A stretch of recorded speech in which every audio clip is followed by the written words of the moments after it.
তো আমরা 28 নাম্বার যে ম্যাথ, এটা যদি একটু দেখি, 28 নাম্বার ম্যাথটা, এখানে স্যার আমাদের কি কি ইনফরমেশন দিচ্ছে এটাকে একটু দেখি। এটা একটা অবতল দর্পণ, এই 12 সেন্টিমিটারটা দেওয়া হইতেছে এইখান থেকে এই পর্যন্ত।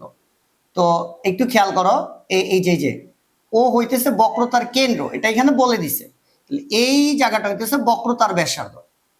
এই যে দিছে 12 সেন্টিমিটার, এটা কিন্তু দাগটা যেটা দিছে, যতটুকু দাগ দিছে মেরু থেকে বক্রতার কেন্দ্র, তাহলে এটা হইতেছে স্যার বক্রতার ব্যাসার্ধ। এটা হচ্ছে বক্রতার ব্যাসার্ধ। আচ্ছা, তাহলে আমরা একটু লিখি। হ্যাঁ, গতে কি কি দেওয়া আছে? বক্রতার ব্যাসার্ধ আর সমান সমান 12 সেন্টিমিটার।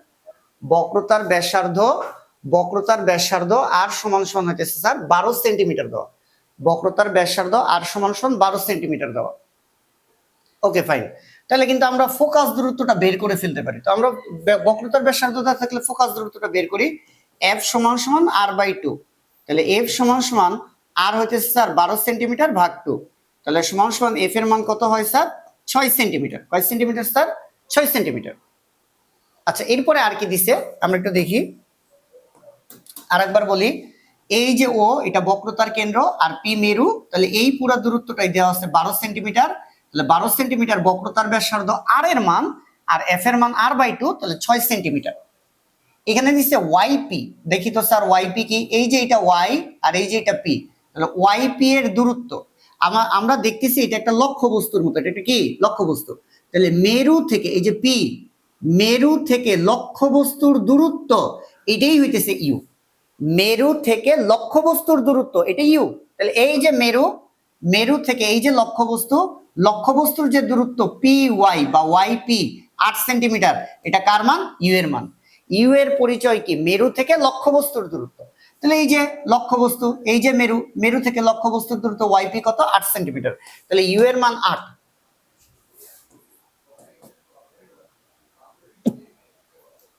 ইউ এর মান স্যার কত? 8 সেন্টিমিটার। এই তাহলে ইউ এর মান দেওয়া আছে, এফ দেওয়া আছে। আচ্ছা, এখন আমারে বলছে উদ্দীপকের লক্ষ্যবস্তুর বিবর্ধন নির্ণয় করো। স্যার বিবর্ধনের সূত্র আমরা জানি, বিবর্ধন এম সমান সমান minus V divided by U. আমাকে বলছে স্যার বিবর্ধন, এই যে বিবর্ধন নির্ণয় করো। তাহলে বিবর্ধনের সূত্র তো শিখছি, এম সমান minus V by U. U এর মান তো এখানে আছে স্যার কত? 8 সেন্টিমিটার। তাহলে আমি দিলাম 8। এখন ভি এর মান, এটা সেন্টিমিটারে দেওয়া আছে, সবই সেন্টিমিটার, এই কারণে মিটারে নেই। এখন ভি এর মান তো এখানে দেওয়া নেই, তাহলে ভি এর মান আমার বের করা লাগবে। ভি এর মান বের করার সূত্র একটা, এই কারণে আমি উপরে খালি রাখছি 1 by U plus 1 by V সমান সমান 1 বাই এফ। তাহলে 1 বাই ইউ এর মান কত স্যার? ইউ এর মান হইতেছে 8 সেন্টিমিটার। 1 বাই ভি এর মান বের করব। 1 বাই এফ এর মান কত? এফ এর মান 6 সেন্টিমিটার। তাহলে 1 বাই ভি সমান 1 বাই 6 মাইনাস 1 বাই 8। তাহলে ভি সমান সমান একবারে আমরা লিখব 6 ইনভার্স মাইনাস 8 ইনভার্স তার ইনভার্স, একবার হইতেছে স্যার 24 সেন্টিমিটার হয়, 24 সেন্টিমিটার। আবার বলি, ক্যালকুলেটারে 1 বাই 6 মাইনাস 1 বাই 8 দিবা, যে মানটা আসবে তাকে আবার উল্টায় দিবা, তাহলেই হইতেছে ভি এর মান চলে আসবে। তাহলে আমরা ভি এর মান কত পাইলাম স্যার? 24 সেন্টিমিটার। স্যার ভি এর মান কত পাইছি? এই যে স্যার ভি এর মান কত পাইলাম? 24 সেন্টিমিটার। তাহলে আমরা ভি এর মানটা, এই যে ভি এর মানটা বসাই দিব কত? 24। তাহলে এম এর মান হইতেছে আমার -3। এম এর মান স্যার কত হইলো? -3। আচ্ছা, এখানে বলছে উদ্দীপকের লক্ষ্যবস্তুর বিবর্ধন নির্ণয় করো। তাহলে বিবর্ধন এম এর মান কত আসলো স্যার? -3। Okay fine. এবার আমরা ঘ নাম্বারটা দেখব। তাহলে ঘতে বলছে লক্ষ্যবস্তু কোন স্থানে, কোন অবস্থানে স্থাপন করলে, অর্থাৎ এই অবতল দর্পণের কোথায় স্থাপন করলে একই সাথে বাস্তব অথবা অবাস্তব বিম্ব গঠন সম্ভব। একই সাথে বাস্তব অথবা অবাস্তব বিম্ব, এই যে বাস্তব অথবা অবাস্তব বিম্ব গঠন সম্ভব। স্যার অবতল দর্পণে রশ্মিচিত্র 6টা, অবতল দর্পণে রশ্মিচিত্র 6টা। থিওরির ক্লাস ভালো করে দেখতে হবে।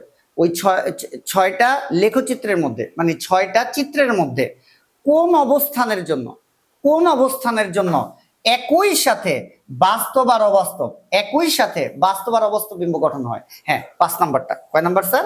5 নাম্বার। তাহলে 5 নং রশ্মি চিত্র, রশ্মি চিত্র 5 নং রশ্মি চিত্র। অর্থাৎ এটা যদি দর্পণ, এটা মেরু হয়, এই যে ফোকাস হয়, তাহলে স্যার লক্ষ্যবস্তুটা যেখানে আছে, লক্ষ্যবস্তুটা আছে ফোকাসে, স্যার লক্ষ্যবস্তুটা কই আছে? ফোকাসে। এইটাই স্যার 5 নং রশ্মিচিত্র।